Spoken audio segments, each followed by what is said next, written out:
تو بات چل رہی تھی اس پر کہ افعال حسیہ یعنی شریعت آنے سے پہلے بھی اس کی قباحت تھی اس کے اندر. میں نے زہر کی مثال دے دی، اور روکا کسی نے زہر سے تو زہر پہلے سے اس کے اندر اس چیز کے اندر موجود ہوتا ہے، اور روکنے والا جو ہے اس کے زہریلے ہونے کو ظاہر کر رہا ہوتا ہے. ایسے ہی قتل، چوری وغیرہ پہلے سے یہ بری چیزیں تھیں، اور شریعت نے آ کے جب ان سے روکا، لا تقتلوا کہا اور روکا اس سے، اور اس طرح کی چیزوں سے کہ چوری مت کرو اور قتل مت کرو، تو یہ اس کے قباحت کو ظاہر کیا ہے صرف. دوسری افعال شرعیہ ہیں کہ پہلے سے قبح اس کے اندر نہیں تھا، شریعت نے آ کر اس کے قبح کو ظاہر کیا ہے. اور اس کی مثال جیسے یوم النحر کا روزہ. اب روزہ تو ایک اچھی عبادت ہے اللہ کی رضا کے لیے، ایک آدمی اپنے آپ کو کھانے پینے سے روکتا ہے، جس دن بھی رکھے کوئی مسئلہ نہیں ہے، لیکن کچھ دنوں کے اندر روک دیا، نحر کے دنوں میں، عیدین کے اور ایام تشریق میں، تو اب اس میں اگر کوئی روزہ رکھتا ہے تو گناہ گار ہوتا ہے. لیکن یہ جو قبح آیا ہے یہ کس وجہ سے آیا ہے؟ یہ اعراض عن ضیافت اللہ سے آیا ہے کہ اللہ تعالیٰ نے مہمانی کے دن رکھے ہیں، اور اللہ کی مہمانی سے کیا کر رہا ہے؟ روگردانی کر رہا ہے، اعراض کر رہا ہے. تو اب اگر شریعت اس پر وارد نہ ہوتی تو اس کے اندر قبح پہلے سے نہیں تھا. یہ قبح آ کے کس نے واضح کیا ہے یا کس نے ثابت کیا ہے؟ شریعت نے، افعال شرعیہ نے. اچھا، اب افعال حسیہ اس کو ہم لگا دیتے ہیں قبیح لعینہ کے ساتھ، افعال شرعیہ کو لگا دیتے ہیں قبیح لغیرہ کے ساتھ. عام طور پر تو ہم ایسے ہی کرتے ہیں، اور اس کی وجہ یہ ہے کہ اس قبیح لعینہ کی ہم دو قسمیں بناتے ہیں، وضعی اور دوسری شرعی. وضعی کا مطلب یہ ہے کہ اس کے وضع کے اندر قباحت پائی جاتی ہے، اس کے وضع کے اندر قبح پایا جا رہا ہے.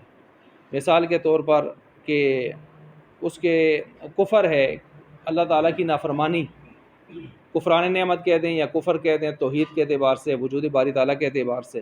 تو ظاہر بات ہے اللہ تعالیٰ منعم حقیقی ہیں، محسن حقیقی ہیں، اور اس کے شکران نعمت واجب ہے. اور ایک آدمی اگر کفر کر رہا ہے تو کفران نعمت کر رہا ہے، تو یہ کسی وجہ سے نہیں، خود اپنی ذات کے اعتبار سے یہ برا ہے، اور یہ اپنی وضع کے اعتبار سے برا ہے. دوسرا شرعی ہے. شرعی اس کی قسم جو ہے بیع الحر، آزاد آدمی کی بے. آزاد آدمی کی بے جو ہے وہ یہ بھی قبیح لعینہ ہی ہے، لیکن یہ جو ہے اس کو ہم شرعی کہتے ہیں. شریعت نے آ کے اس کی حرمت کو واضح کیا ہے، اور اس کو ہم چونکہ اس میں شریعت اس کی حرمت کو واضح کرنے میں اس کا پہلو غالب ہے، تو اس وجہ سے ہم اس کو شرعی کہتے ہیں. پہلو غالب ہے تو اس وجہ سے ہم اس کو شرعی کہتے ہیں.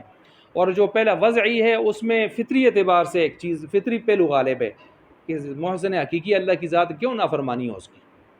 اب مثال کے طور پر بیع الحر، حر جو ہے یہ قبیح لعینی اس وجہ سے ہے کہ بے تو آپ جس چیز کی کرتے ہیں اس میں کچھ شرائط ہوتی ہیں. اس میں ایک یہ ہے کہ جس چیز کو آپ بیچ رہے ہیں وہ مبیع تو ہو. اب ایک آزاد آدمی مبیع تو نہیں بن سکتا، تو پھر مبیع جب نہیں ہے تو گویا رکن بے ہی ختم ہو رہی ہے نا، وہ محل بے ہی ختم ہو رہی ہے، تو کس چیز کو آپ بیچ رہے ہیں پھر؟ تو لہٰذا یہ تو اپنی ذات کے اعتبار سے ہی برا ہے، لیکن اس کی قباحت کو آ کے شرعی پہلو نے اس کو غلبے کے ساتھ اس کو واضح کیا، تو یہ قبیح لعینی ہو گیا. ہاں وہاں پر ہم یہ بھی ہم نے پڑھا ہے اور پڑھیں گے کہ اگر قرینہ اس کے خلاف آ جائے، یعنی کبھی ہو افعال حسیہ قبیح لعینی لینا چاہیے، لیکن کبھی قرینہ اس کے خلاف آئے گا تو ہم وہاں پر قبیح لعینی کے بجائے کیا لے لیں گے؟ قبیح لغیری لے لیں گے. قبیح لغیری لے لیں گے، جس طرح وطی حائزہ اس کو ہم لے رہے ہیں. تو اچھا، اسی طرح افعال شرعیہ کو آپ لے لیں. افعال شرعیہ میں نے مثال دی یوم نحر کا روزہ، اس کی مثال دی. اب اس کے اندر قبیح لغیر ہی استعمال ہوتا ہے. قبیح لغیر ہی جو استعمال ہوتا ہے اس کی بھی یہ دو قسمیں ہم بناتے ہیں. ایک وصفی بناتے ہیں جس کو ہم وصف لازم کہتے ہیں، آپ وصفی لازم، اور دوسرا مجاور. وصفی کا مطلب یہ ہے کہ ایک باہر سے وصف لگا ہے جس کی وجہ سے وہ چیز قبیح لغیر ہی اپنی ذات کے اعتبار سے مشروع ہے وہ، لیکن باہر سے ایک وصف آ گیا اس کی وجہ سے ممنوع ہو گیا. جس طرح بھی میں نے مثال دی یوم النحر کے روزے کی، اپنی ذات میں ٹھیک ہے، آپ روزہ کسی بھی دن رکھ سکتے ہیں، اللہ کی عبادت کر سکتے ہیں، لیکن اعراض عن ضیافت اللہ، ایک باہر سے امر اس کے ساتھ لگ گیا ہے، اس کی وجہ سے یہ وصفی ہو گیا ہے. اب وصفی لازم ہم اس کو اس لیے کہتے ہیں کہ اب یہ اس سے کبھی قباحت دور نہیں ہو سکتی. جب بھی آپ یوم النحر میں عیدین کے دن روزہ رکھیں گے، ممانعت اس پر ضرور متوجہ ہوگی، ممنوع ہوگا، آپ گناہ گار ہوں گے. ایسا نہیں ہو سکتا کہ آپ روزہ رکھ کے گناہ گار نہ ہو. اچھا، اس کے ساتھ دوسری جو قسم بنتی ہے وہ مجاوری ہے. مجاور یا مجاوری جو بھی کہتے ہیں اس کو، وہ یہ ہے کہ پڑوس کی وجہ سے جو ہے وہ پڑوس کی وجہ سے اس میں جواری کہتے ہیں، جو عام طور پر جواری بھی اس کو کہتے ہیں، تو باہر سے پڑوس کی وجہ سے اس میں ایک چیز آئی ہے، لیکن کبھی ہوگی کبھی نہیں ہوگی، ہٹ بھی سکتی ہے۔ اس کی مثال فَاسْعَوْا إِلَىٰ ذِكْرِ اللَّهِ وَذَرُوا الْبَيْعَ، کہ تم جو ہے وہ بے کو چھوڑ دو، کاروبار کو، اور اہتمام کرو، دوڑ لگاؤ، یعنی اہتمام کرو کس کا جی، نماز جمعہ کا، اس کو اِلَىٰ ذِكْرِ اللَّهِ سے تعبیر کر دی ہے۔ لیکن ایسے ہو سکتا ہے کہ ایک آدمی کاروبار نہ چھوڑے، کاروبار کرے اور ساتھ ساتھ مسجد کی طرف بھی جائے، گاڑی میں بیٹھا ہے کاروبار بھی کر رہا ہے، مسجد کی طرف گاڑی جا رہی ہے، کشتی میں بیٹھا ہے کشتی جا رہی ہے، تو وہاں عموم خصوص من وجہ کا مادہ ہے۔ یہ بات تو پچھلے سبق میں ہم پڑھ لی ہے، پچھلے جو سبق گزرا اس کے اندر پڑھ لیا ہم نے، تو اس میں جدا بھی ہو سکتا ہے، لیکن وہ جو وصفی ہے لازم ہے اس کے اندر جدا والی بات نہیں ہوگی، وہ لازم ہی ہوگا ہمیشہ۔ اچھا، اس میں بھی اگر قرینہ پایا جائے تو اس میں عام طور پر کون سا ہوگا؟ لغیری ہی ہے نا، لیکن اگر قرینہ پایا جائے تو اس میں ہم لعینی ہی بھی لے سکتے ہیں۔ اس کی مثال جیسے انہوں نے آگے دی ہے، بے ملاقیح اور بے مضامین، اور اسی طرح بے جو ہے محدث کی نماز، بے ملاقیح، اور اس کو ہم لعینی ہی لیتے ہیں، حالانکہ یہاں پر اس کو لغیری ہی لینا چاہیے، یہ شرعیہ ہے، شریعت نے آ کر اس چیز کو کیا ہے پہلے سے۔ اب یہ ملاقیح کیا چیز ہے؟ یعنی یہ جو نر ہے، اس نر کے مادے سے جو چیز پیدا ہوگی وہ میں بیچتا ہوں، اور مضامین جو ہے وہ مضمونہ کی جمع ہے، مطلب یہ ہے کہ یہ جو مادہ ہے اس کے رحم میں جو کچھ ہے اس کو میں بیچتا ہوں۔ اچھا، اسی طرح جو ہے صلاۃ محدث، نماز طہارت کی حالت سے جو ہے صورت میں حاصل جو ہے وہ اس کو نماز پڑھنی چاہیے، لیکن وہ طہارت کے بجائے محدث ہونے کی حالت میں وہ نماز پڑھ رہا ہے۔ اچھا، یہ تو میں نے کچھ خلاصہ جو سابقہ ہم نے باتیں پڑھی تھیں اس کے حوالے سے میں نے آپ کے سامنے رکھا ہے۔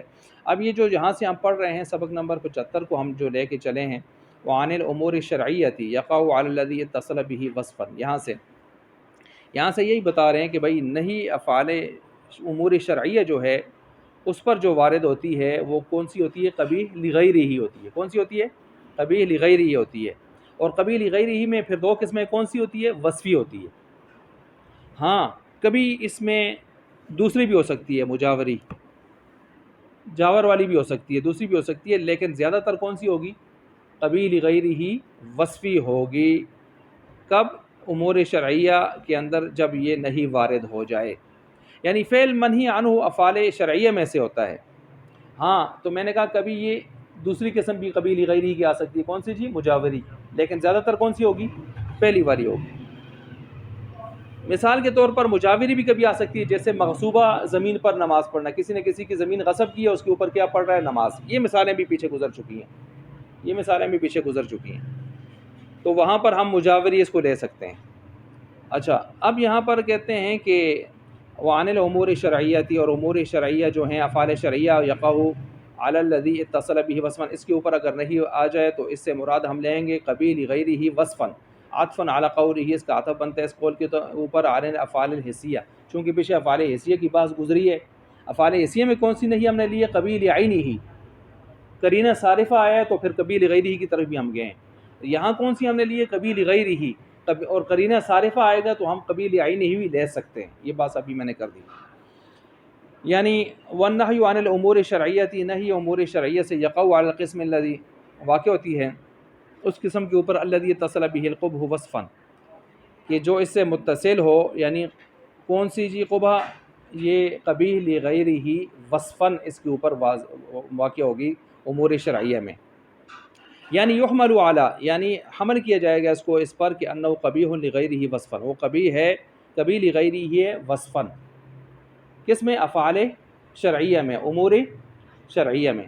بات امور شرعیہ کی چل رہی ہے، امور حسیہ پیچھے گزر گئے، اس میں کون سی لیتے ہیں؟ قبیح لعینہ۔ والمراد بالامور شرعیہ، اچھا امور شرعیہ سے کیا مراد ہے؟ اس کو واضح کر رہے ہیں، کہتے ہیں ما تغیرت معانیہ الاصلیہ، جن کے معنی اصلیہ جو ہے تبدیل ہو جائیں، بعد ورود شرع کے وارد ہونے کے بعد، یعنی شریعت نے ان کے معنی کا ایک نیا ادراک، ایک نیا تصور پیش کیا ہے۔ کالصوم، جیسا کہ روزہ، والصلاۃ اور نماز، والبیع اور خرید و فروخت، والاجارہ اور کرائے پر دینا۔ فإن الصوم، اب تشریح کر رہے ہیں، تفصیل کر رہے ہیں اس کی، مثلا روزے کو لے لیجئے، روزہ والامساک فی الاصل، اصل میں تو یہ روکنے کو کہتے ہیں، روکنا اپنے آپ کو روکنا. وزیدت علیہ فی الشرع اشیاء، اور اس میں شریعت کے اعتبار سے اس میں چند چیزوں کو زیادہ کیا گیا. اب کیا زیادہ کیا گیا؟ تو حاشیہ نمبر 6 میں دیکھ لیں. مثلا شریعت آئی، اس نے کہا مطلق رکنے کا نام روزہ نہیں ہے، ورنہ پہلے تو چپ رہنے کا نام بھی روزہ ہی تھا. انی نذرت للرحمن صوما فلن اکلم اليوم انسیا، بلکہ اس روزے سے مراد ہوگا وہو کون الامساک امساکا عن المفطرات الثلاثہ، 3 چیزوں سے رکنا، اکل شرب اور بیعال جمع وغیرہ. وکون ہو، اور اسی طرح اس کا من الصبح الی الغروبی، صبح صادق سے لے کر غروب آفتاب تک رکنا. یہ شریعت نے آ کے ان چیزوں کو واضح کیا، ورنہ پہلے تو یہ چیزیں واضح نہیں تھیں. والنیہ، اور نیت کا بھی ہونا. تو لہٰذا مطلق امساک میں شریعت نے آ کے ان چیزوں کو مزید اضافہ کیا اس کے اندر. والصلاۃ، نماز کو لے لیں. والدعا، اصل میں تو دعا کو کہتے ہیں. زیدت علیہ اشیاء، اس پر کچھ چیزیں زیادہ کی گئی ہیں شرعی اعتبار سے. وہ کون سی چیزیں ہیں جو اس پر زیادہ کی گئی ہیں؟ تو حاشیہ نمبر 7 میں دیکھ لیں جی. کر رکوع، رکوع، سجدہ اور قعود اور قیام وغیرہ، یہ چیزیں اس کے اندر جو ہے زیادہ کی گئی ہیں. اچھا، اسی طرح جو ہے آگے کہتے ہیں والبیع، اور بیع، خرید و فروخت. مبادلۃ المال بالمال، یہ تو اصل میں مال کا تبادلہ مال کے ساتھ ہوتا ہے، فقط اتنی سی بات ہوتی ہے، یہ بیع ہو جاتی ہے، مال کا تبادلہ مال سے. ابھی جو کرپٹو شپٹو کے سلسلے چلے تھے وہ اسی چیز کو بنیاد بنایا گیا نا، مال کا تبادلہ مال سے. اچھا، زیدت علیہ اہلیت العاقدین، اس پر زیادہ کیا گیا ہے چند چیزوں کو. مثلا اہلیت العاقدین کو اس پر زیادہ کیا گیا ہے. عاقدین کی اہلیت کا کیا مطلب ہے؟ بأن یکون البائع والمشتری عاقدین ممیزین، کہ وہ مشتری اور بائع مشتری جو ہیں وہ تمیز کر سکتے ہوں چیزوں کے اندر، ان کے اندر اتنی اہلیت موجود ہو کہ چیزوں کو سمجھتے ہوں، ان کے فوائد کو، ان کی کیٹیگریوں کو، اور خرید و فروخت کرنے کے تجربہ بھی ان کو رکھتے ہوں دونوں. اچھا جی، اسی طرح جو ہے ومحلیت المعقود علیہ، اور اسی طرح جس پر جو چیز بیچی خریدی جا رہی ہے، جس پر عقد ہو رہا ہے، اس کا محل، وہ محل بھی معلوم ہونا چاہیے. کیا مطلب؟ یعنی جو مبیع ہے وہ مبیع کیا ہو؟ موجود ہو، مبیع معدوم نہ ہو. فلا ینعقد بیع المعدوم، معدوم کی بے منعقد نہیں ہوگی. اچھا، اور یہ کہ ان یکون مملوکا فی نفسہ، وہ اس کے ملک میں ہو جس چیز کو بیچ رہا ہے. جو چیز ملک میں نہ ہو تو وہ بیچ بھی سکتا نہیں ہے. یہ چیزیں شریعت نے آ کے بے کے اندر زیادہ کی ہیں، ورنہ پہلے تو صرف مبادلۃ المال بالمال فقط اسی پر بات ہو جاتی تھی. والاجارۃ، اجارہ کو لے لیں. مبادلۃ المال بالمنافع، یہ تو منافع کے ذریعے. تو مثلا آپ مال دیتے ہیں کسی کو، تو آپ کو کیا دیتا ہے؟ گاڑی ہی نہیں دیتا، بلکہ گاڑی کا استعمال دیتا ہے آپ کو. گاڑی تو اس کی ہوتی ہے، گاڑی کا استعمال منافع ہے نا، تو آپ پیسے دے کر گاڑی کا استعمال یعنی منافع لے رہے ہوتے ہیں. اچھا، زیدت علیہ معلومیت المستاجر، تو اس پر زیادہ کر دیا گیا کہ بھائی مستاجر کی معلومیت ہونی چاہیے. یعنی مستاجر کی معلومیت کا مطلب حاشیہ نمبر 11 میں آپ دیکھیں، انہوں نے وہاں پر اس کو واضح کر دیا ہے کہ یکون محل المنفعات معلوماً، کہ منفعات کی جو محل ہے وہ معلوم ہونا چاہیے، وہ کیا ہے اس کو معلوم ہونا چاہیے. وغیر ذالک، اور اس کے علاوہ جو باقی چیزیں ہیں اس کو بھی، وہ ساری چیزیں اس کے اندر ہونی چاہیے. اچھا، تو اسی طرح والاجرۃ، اور اجرت بھی معلوم ہونی چاہیے. والمدۃ، اور مدت بھی معلوم ہونی چاہیے کہ کتنی مدت تک یہ اجارہ کیا جا رہا ہے. وغیر ذالک، اور اس کے علاوہ باقی جو چیزیں ہیں وہ بھی اس کے اندر جو ہیں وہ معلوم ہونی چاہیے.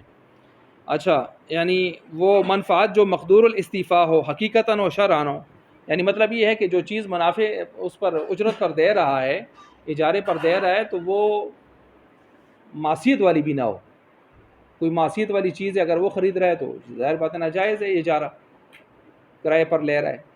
یا اسی طرح جو چیز کرائے پر دے رہا ہے وہ چیز اس کے کنٹرول میں بھی ہو.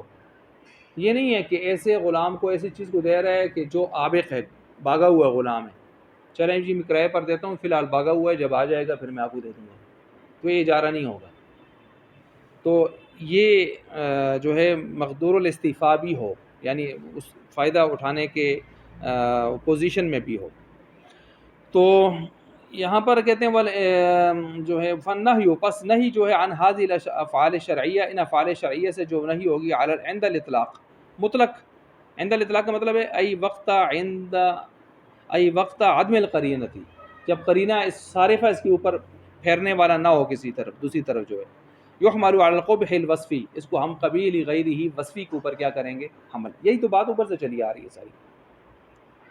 اچھا الا مگر یہ کہ اذا دل، جب دلالت کرے الدلیل علی کونہ، اس منہی عنہ کے اوپر دلیل کوئی دلالت کر رہی ہو، کوئی قرینہ صارفہ آ رہا ہو، تو پھر ہم اس کو قبیح لعینہ، اس کو قبیح عینہ بھی لے سکتے ہیں.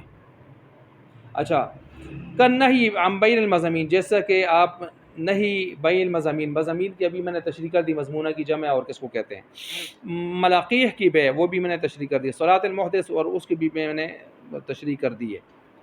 اس کے اندر بھی چونکہ مبیع معدوم ہے، مبیع معدوم ہونے کی وجہ سے یہ چیز بنا ہے. لأن القبح يثبت اختزان فلا يتحقق على وجه يبطل به المقتضی وهو النہی. یہاں سے جو چیز بیان ہو رہی ہے وہ یہ ہے کہ قبح جو ہے یہ ثابت ہوتا ہے اختزان، فلا يتحقق على وجه، پس یہ نہیں ثابت ہوگا على وجه اس طور پر کہ یبطل به المقتضی وهو النہی، کہ مقتضی ہی اس کے ساتھ کیا ہو جائے، باطل ہو جائے.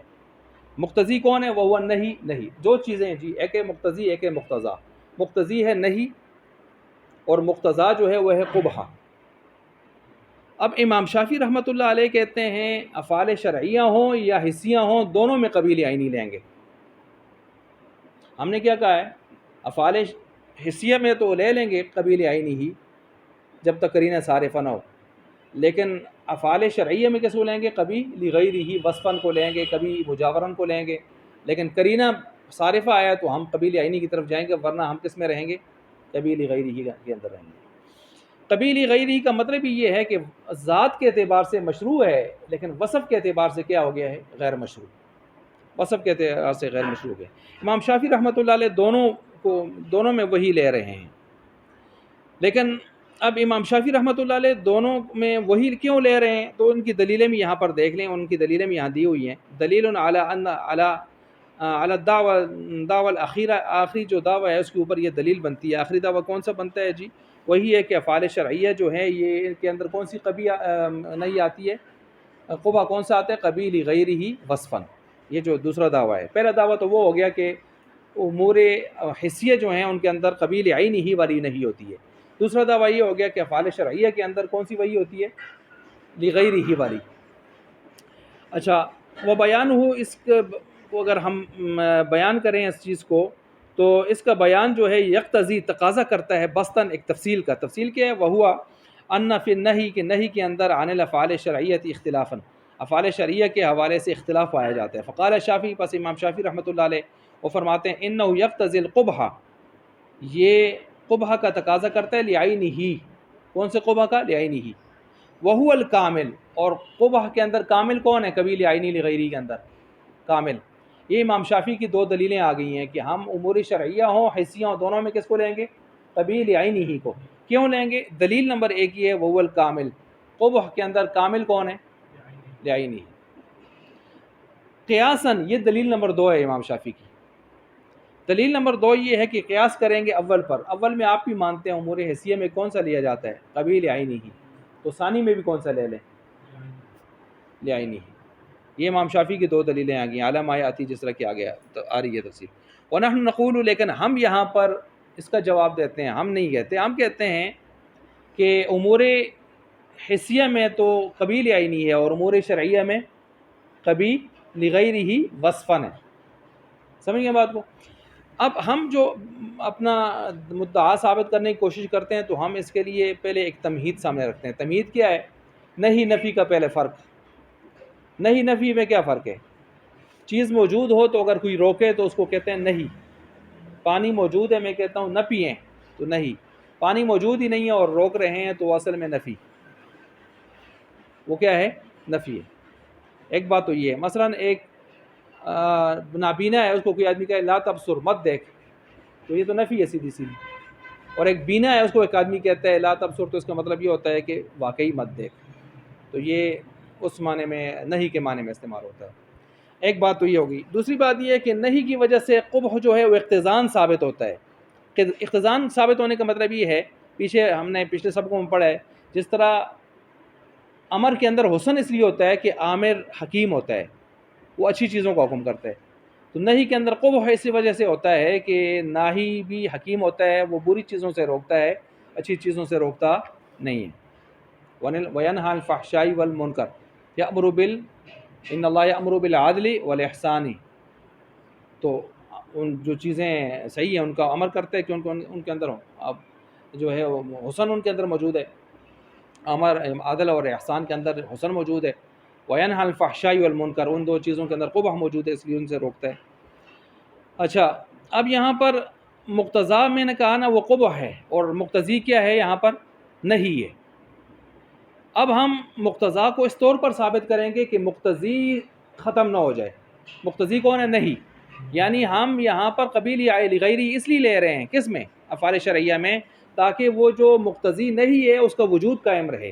امام شافعی رحمۃ اللہ علیہ کی طرح اگر ہم نے یہاں پر قبیل عین ہی لیا تو مقتضی جو نہیں ہے اس کا وجود ختم ہو جائے گا، وہ نہیں تبدیل ہو کر نفی اور نسخ کے زمرے میں چلی جائے گی. یہ اس وجہ سے نقصان ہوگا. تو اس وجہ سے ہم کہتے ہیں ہم نے مدعا کو ثابت بھی کرنا ہے، لیکن اس طور پر ثابت کرنا ہے کہ جو مقتضی ہے نہیں باقی رہے، نہیں کہیں تبدیل ہو کر نفی میں اور نسخ میں نہ چلی جائے. یہ ہمارا مدعا ثابت کرنے کا طریقہ کار ہونا چاہیے. اچھا، اب اگر ہم قبیل عینی ہی لیں جس طرح امام شافعی رحمۃ اللہ علیہ نے افعال شرعیہ میں، تو میں نے کیا کہا جی؟ نہیں کیا بن جائے گی؟ نفی بن جائے گی.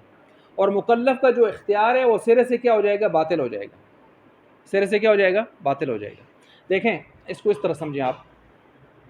افعال حسیہ میں قتل برا ہے نا اپنی ذات کے اعتبار سے ہی. اب اس سے جب اللہ روکتے ہیں لا تقتلوا، تو پہلے سے ہی برا ہے. تو اس کا مطلب یہ ہے کہ قتل برا پہلے سے ہے، لیکن قتل انسان اپنے ارادے سے کرنے پر قادر ضرور ہے. تو اس کو یہ متنبہ کیا جا رہا ہے کہ اپنی قدرت کا غلط استعمال نہیں کرنا. ٹھیک ہے، پہلے سے برا ہے. افعال شرعیہ میں جب ہم آتے ہیں تو وہاں قبیل غیری ہی ہم اس لیے لیتے ہیں کہ ذات میں وہ ٹھیک ہوتی ہے چیز. قبیل عینی ذات میں بھی ٹھیک نہیں ہوتی، صرف اس میں قدرت کا مطلب اتنا سا ہوتا ہے کہ ہے برا ہی ہے قتل، لیکن یہ کہیں قدرت کا غلط استعمال نہ کر لے تو اس کو روکا جا رہا ہے. اور افعال حسیہ میں آ کے جو روکتے ہیں نا، افعال مت روزہ رکھو تم ان عیدین میں، تو یہاں مطلب یہ نہیں ہے کہ وہ چیز اپنی ذات کے اعتبار سے بری ہے. ذات کے اعتبار سے ٹھیک ہے، روزہ رکھنا جب رکھیں آپ اللہ کی رضا کے لیے، تو ذات کے اعتبار سے مشروع ہے. بندے کو اختیار بھی حاصل ہے کہ وہ اس میں رکھے. اسی وجہ سے پیچھے سب کو میں گزرا ہے، کوئی اگر ان دنوں کے روزے کی نیت نظر کر لیتا ہے تو نظر اس کو بعد میں پوری کرنی چاہیے، ان دنوں میں پوری نہیں کرنی چاہیے. لیکن اگر کوئی ان دنوں میں پھر بھی نافرمانی کرتے ہوئے روزے رکھ ہی لیتا ہے تو نظر کیا ہو جائے گی؟ پوری ہو جائے گی. روزے باطل تو نہیں ہوں گے، اس کے نظر تو پوری ہو جائے گی. اس کا کیا مطلب ہو گیا؟ ذات کے اعتبار سے مشروع ہے. اب ذات کے اعتبار سے مشروع ہے، وصف کے اعتبار سے غیر مشروع. وصف کیا ہے؟ اعراض عن ضیافت اللہ. اب امام شافعی والی بات اگر ہم لیں، ادھر بھی قبیل عینی لیں، تو کیا نقصان آئے گا؟ گویا یہ اپنی ذات میں ہی برے ہیں روزے رکھنے، حالانکہ ایسی بات نہیں ہے. تو جب ذات میں ہی برے ہیں تو نہیں کس چیز کی ہو رہی ہے پھر؟ تو نہیں لا مالا جا کے نفی کی درجہ اختیار کر جائے گی. تو ہم نے نہیں کو جو مقتضی ہے اس کو باطل نہیں کرنا، مقتضا کو ثابت بھی کرنا ہے، مقتضی کو باطل بھی نہیں کرنا. یہ ہے سارا یہاں پر چکر. تو کہتے ہیں کہ ونحن نقول، ہم کہتے ہیں کہ نہیں جو ہے یراد بہ، اس کے ساتھ جو ہے ارادہ کیا جاتا ہے عدم الفعل مضافا الی اختیار العبد، بندے کے اختیار کی طرف اس کو لے جاتے ہوئے. ظاہر بات ہے اس میں بندے کو اختیار ہوتا ہے نا کہ وہ روزہ رکھے یا نہ رکھے، ذات میں تو کہ مشروع ہے نا، تو اس وجہ سے بندے کے اختیار کی طرف ہم لے کے چلتے ہیں اس کو. فَإِن كَفَّ عَنِ الْمَنْهِ عَنْهُ، پس اگر رک جاتا ہے روزے سے باختیاری، اپنے اختیار سے، فَإِن كَفَّ باختیاری یُصَابُ عَلَيْهِ، تو اس رکنے کے ساتھ اس کو کیا ملتا ہے؟ ثواب ملتا ہے. وَإِلَّا يُعَاقَبُ عَلَيْهِ، اگر اس طرح نہیں کرتا تو گناہگار ہوتا ہے، اس کو اس پر پکڑ ہو سکتی ہے اس کی. وَإِن لَمْ يَكُنْ ثَمَّ اختیار، اور اگر وہاں پر نہ ہوتا ہے اختیار کسی بھی قسم کا، سُمِّيَ ذَلِكَ كَفْ، تو یہ اگر اس کو کسی قسم کا اختیار نہ دیا جائے، کیا مطلب امام شافعی رحمۃ اللہ علیہ کی طرح اس کو قبیل عینی ہی بنا دیا جائے تو پھر کیا ہو جائے گا؟ نفین ذالک الکف نفین و نسخا لا نہین، یہ نہیں سے لے کر یہ دو چیزیں بن جائیں گی، نفی اور نسخ بن جائے گا۔ کما اذا لم یکن فی الکوز، جیسے کہ کوزہ کے اندر جو ہے نا وہ پانی نہ ہو، وہ یقال له سے کہا جائے لا تشرب، مت پیو، تو کس چیز کو پیو، ہے ہی نہیں اس میں پانی، فہذا نفی نفی ہے، فہذا نفی۔ وان قیل له ذلك بوجود الماء سمی بها نہیا، اور اگر اس میں پانی موجود ہو اور روکا جائے تو اس کا نام رکھا جاتا ہے نہیں۔ فالاصل فی النہی عدم الفعل باختیار، بس اصل جو ہے نہیں کے اندر وہ فعل کا نہ ہونا ہے اختیار کے ساتھ، اس بندے کو اختیار تو دیا جائے، بندے کو اختیار تو دیا جائے۔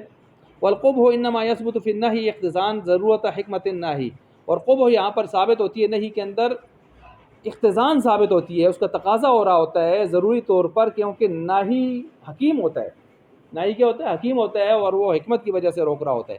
فینبغی، پس مناسب اللہ یتحقق هذا القبح، کہ نہ ثابت ہو یہ قبح، یا نہ ثابت کیا جائے اس قبح علی وجہ، اس طور پر کہ یبطل به المقتضی، کہ اس کے ساتھ وہ مقتضی یعنی نہیں جو ہے وہ تبدیل ہو کر کے ہو جائے نفی اور نسخ بن جائے۔ آنی عن النہی، میری مراد مقتضی سے کون ہے جی؟ اس میں فاعل والا نہیں ہے، لأنہ، اس وجہ سے کہ اذا اخذ القبح، اگر اس نے لے لیا اس کو قبحا لعینہ، امام شافعی رحمۃ اللہ علیہ کی طرح قبیل عینی بنا کر لے لیا، صار النہی نفیا، تو نہیں کیا بن جائے گی؟ نفی بن جائے گی۔ ویبطل الاختیار، اور اختیار یہاں بندے کا کیا ہو جائے گا؟ باطل، حالانکہ یہاں بندے کے اختیار موجود ہے، تبھی تو اس کو روکا جا رہا ہے۔ اختیار کل شیء ما یناسب، اس وجہ سے اختیار ہر چیز کا اس کے مناسب حال ہوتا ہے۔ مناسب حال کا کیا مطلب ہے؟ افعال حسیہ کے ساتھ اختیار اس طرح کا ہوتا ہے جس طرح اس کے ساتھ مناسب ہے، اور افعال شرعیہ کے ساتھ اختیار بندے کا اس طرح ہوتا ہے جس طرح اس کے ساتھ ہے مناسب۔ اب کیسے مناسب ہے وہ میں نے پہلے تشریح کی، کیا افعال حسیہ میں بندے کو قتل سے روکا جا رہا ہے، اس طور پر نہیں کہ قتل جائز تھا تو روکا جا رہا ہے، نہیں، قتل پر قدرت اس کی ہے کہ قتل کر سکتا ہے وہ، تو اس قدرت کا غلط استعمال کرنے سے روکا جا رہا ہے۔ لیکن افعال شرعیہ میں جو روکا جا رہا ہے تو اس کی وجہ کیا ہے کہ اس کو روزہ رکھنے کا اختیار ہے، اگر رکھتا ہے تو میں نے کہا نظر اس کی پوری ہو جائے گی، لیکن وصف اعراض عن ضیافت اللہ سے کی وجہ سے روک دیا ہے، اب اس کو روکنا چاہیے، تو یہ قبیل غیر ہی ہو گیا نا، یہی ہم فرق کر رہے ہیں، امام شافعی فرق نہیں کر رہے، جس کی وجہ سے نقصان جو ابھی ہم بیان کر رہے تھے وہ آ رہا ہے۔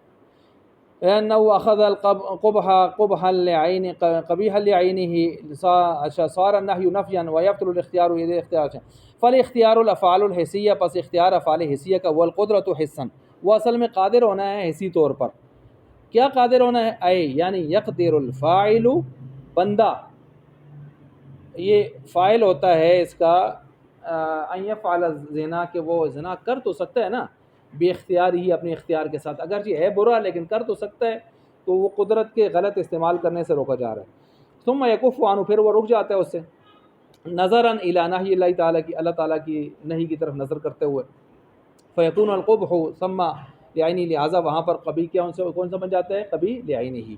وہ اختیار الافعال شرعیہ، لیکن افعال شرعیہ کا جو اختیار ہے وہ جدا ہے، وہ کیا ہے؟ ان یکون اختیار الفعل فیہ من جانب الشارع، کہ یہاں پر اختیار فعل اس میں کس کی طرف سے آ رہا ہوتا ہے؟ شارع کی طرف سے اس کو مل رہا ہوتا ہے۔ کیا مطلب؟ اگر وہ روزہ رکھنا چاہے تو روزہ فی الجملہ تو ہو ہی جائے گا نا، تبھی تو نظر اس کی ادا ہو رہی ہے۔ اچھا جی، اور ما ذالک ینہاہ، ساتھ اس کے کہ اللہ نے اجازت، ایک گناہ اجازت دی ہوئی ہے، مشروعیت ذات کے اعتبار سے دی ہوئی ہے، لیکن ساتھ وصف کے اعتبار سے اس کو کیا کر دیا ہے؟ روک دیا ہے۔ وہ وصف کیا ہے؟ اعراض عن ضیافت اللہ، فیکون معذونا فیہ وممنوعا عنہ جمیعا، ایک لحاظ سے وہ معذون بنتا ہے، ذات کے اعتبار سے مشروع ہے روزہ رکھنا، ایک لحاظ سے وہ ممنوع بنتا ہے کہ وصف کے لحاظ سے کیا ہے؟ ممنوع ہے۔ تو پھر بتائیں یہ کون سا بنتا ہے؟ قبیح لغیرہ وصفا، وہی جو ہم شروع سے پکڑ کے بیٹھے ہیں وہی بن رہا ہے۔ ولا یجتمعان قط، اور یہ معذون اور ممنوع تو جمع نہیں ہو سکتے، الا یکون الفعل مشروعا، مگر اسی طور پر ہو سکتے ہیں کہ آپ فعل کو مشروع قرار دیں، بے اعتبار اصلی ہی و ذاتی ہی، کہ ذات کے اعتبار سے اور اصل کے اعتبار سے وہ کیا ہے؟ مشروع ہے، وقبیحا بے اعتبار وصف ہی، اور وصف کے اعتبار سے کیا ہے؟ وہ قبیح ہے۔ تبھی یہ دونوں چیزیں جمع ہو سکتی ہیں، ورنہ یہ دونوں چیزیں جمع. اب قتل میں آپ کہہ سکتے ہیں کہ ایک طرف سے اجازت بھی ہے، قتل بھی کر سکتے تھے، اور دوسری طرف سے روک بھی دیا ہے، وہ معاملہ اور ہے. اچھا، ولا یکفی فی هذه الافعال الشرعیتی، اور کہتے ہیں افعال شرعیہ میں یہ اختیار حسی، جو حسی والے اختیار ہے نا، وہ نہیں لا سکتے. وہ تو چھوٹا سا اختیار ہے، معمولی سا، وہ اختیار نہیں ہے. وہ اختیار کون سا ہے؟ قتل ہے، برا ہے، لیکن یہ کر تو سکتا ہے نا، کرنے پہ آئے تو کر تو سکتا ہے، وہ والا یہاں تو نہیں لے سکتے ہم. کان فی القسم الاولی، جس طرح کہ ہم نے قسم اول میں حصیے میں لیا ہوا ہے، وہ والا معمولی سے اختیار ہم یہاں لے سکتے نہیں ہیں. یہاں ذرا بڑا درجے کا اختیار ہے، یعنی مشروعیت والا، ذات کے اعتبار سے، اصل کے اعتبار سے. اچھا، والشافعی، اور امام شافعی رحمۃ اللہ علیہ، اذا قال بکمال القبح، انہوں نے کہا چونکہ قباحت میں، قبیح میں کمال کو دیکھیں کہ کمال کون سا ہے، قبیل عینی ہے، تو اس وجہ سے اس کو لیں گے. آنی بعینی ہی ذهب الاختیار الشرعی، تو گئے وہ یہاں پر اختیار شرعی کی طرف. وہ بقی الاختیار الحسی، اور باقی رہ گئے اختیار حسی. وهو لا ينفعنا، اور ہمیں کسی قسم کو فائدہ نہیں دے سکتا. فصار النهی نفیا، لہٰذا یہاں پر امام شافعی رحمۃ اللہ علیہ کی طرح اگر ہم لے لیں تو یہ نہیں کیا بن جائے گی، نفی اور نسخ بن جائے گا. وہ بطل المقتضی، اور نہیں یہاں پر جو ہے وہ مقتضی جو ہے وہ باطل ہو جائے گی. لرعایت المقتضا، یہ مقتضا کی رعایت کرتے ہوئے، مقتضا کی قبح کو ثابت تو ضرور کریں. کباب تو پکائیں لیکن سیخ بچا کے، سام تو ماریں لیکن لاٹھی بچا کے، یہ کہہ رہے ہیں. اچھا، وہ قبیح جدا، اور یہ بہت بری چیز ہے کہ آپ جو ہے وہ مقتضا ثابت کرتے کرتے مقتضی کو ہی کیا کر دیں، قربان کر دیں. ہذا ہوا غایت التحقیق فی ھذا المقام، کہتے ہیں اس مقام پر جتنا زور لگا کے تحقیق ہو سکتی تھی وہ میں نے آخری درجے تک زور لگا کے تحقیق کر لی ہے.